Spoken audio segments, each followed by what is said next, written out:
In December 2019, we talked to Western governments about the possibility of this virus. In June 2019, we talked about the possibility that the CCP would use biological and chemical weapons to attack the Hong Kong movement and the West. We have made such warnings repeatedly in May, June, July, and October 2019.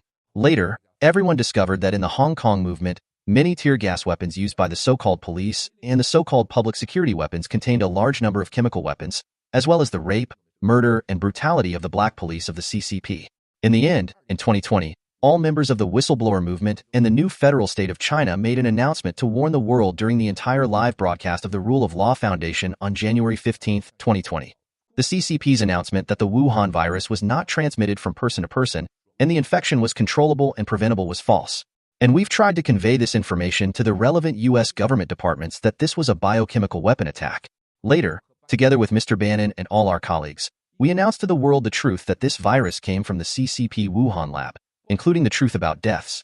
Through the information conveyed by a large number of fighters inside the CCP, we showed the world the brutality and threat the CCP posed to the world. Regrettably, only U.S. President Trump embraced our information and promptly enforced travel restrictions within the United States. Despite the damage, it did not trigger a major catastrophe in the U.S.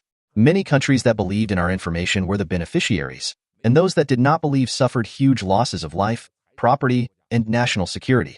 When we looked back for the past year's revelation by the new federal state of China, we have spread the truth through evidence in various media channels, while facing the suppression, demonization, and even politicization from the so-called traditional media and so-called technology giants in the West, and various interest groups in the economic and political circles that are colluded with the CCP, and even threatening our lives, to stop and prevent us from telling the Western world the truth about the biological weapons, the virus, created by the CCP and the harm to Hong Kong people's human rights. The new federal state of China and the whistleblower movement have always insisted on showing and telling the West the truth that we will establish peaceful relations between the Chinese people and the West, and tell the world that the CCP is not the same as the Chinese people. The CCP cannot represent the Chinese people, and the Chinese people are the biggest victims of all the CCP's actions.